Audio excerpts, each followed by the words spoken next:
মাওলানা মুহাম্মদ ওয়া আলা আলি সাইয়্যিদিনা।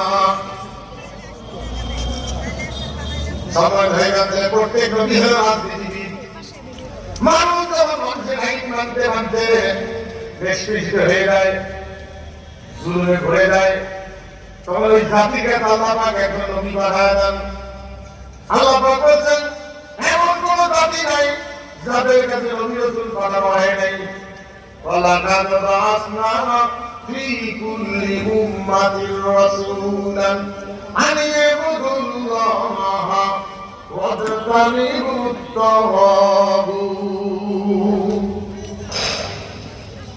আল্লাহ পাক এমন কোন জাতি নাই যাদের কাছে নবী রাসূল পাঠানো হয় নাই। নবী বলেন যে দাওয়াত দিয়েছেন আমি ইবুদুল্লাহ, দাসত্ব করো আল্লাহ। কোরআনের একটা শব্দের ব্যাখ্যা যদি কেউ লিখতে যায়, আল্লাহ পাক বলেন রাসূল আপনি পরিষ্কার করে বলে দেন কুল্লাহু কানাল বাহরু মিদাদাল লিকালিমাতি রাব্বি লানাফিদাল বাহরু ক্বাবলা আন তানফাদা কালিমাতু রাব্বি ওয়ালাউ জি'না বিমিসলিহি মাদাদা। আল্লাহ পাক বলেন হে রাসূল আপনি পরিষ্কার করে বলে দেন হে দুনিয়ার মানুষ শোনো, গোটা দুনিয়ার গাছগুলি যদি কলম বানাও, পানিগুলি যদি গাড়ি বানাও, আর এটা যদি কোরআনের কারিমের ব্যাখ্যা যদি লেখা শুরু করো, ইংরেজি কলম হয় হয়ে যাবে, পানিগুলি শেষ হয়ে যাবে। এই পরিমাণ কলম কালি নিয়ে আবার যদি লেখা শুরু করো, সিরিয়াল শেষ হয়ে যাবে।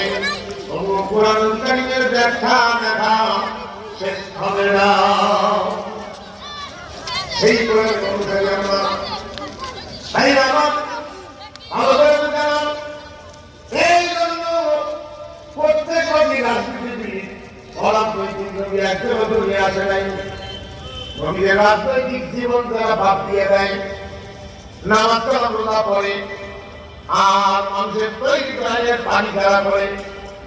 এরা রাসূলের উম্মত নয়। এই জন্য বলেন তো আমরা কার উম্মত? সব নামাজি নবীর উম্মত নয়, সব হাজী রাসূলের উম্মত নয়, সব মুসলমান রাসূলের উম্মত নয়। যেটা পার্টি করেছে হলো সেই পার্টির নেতার উম্মত। যারা দুনিয়ার পার্টি করে তারা দুনিয়ার উম্মত। উম্মতের এক কথা ব্যাখ্যা হলো আপনি যারা আদর্শের অনুসারী, যারা আদর্শ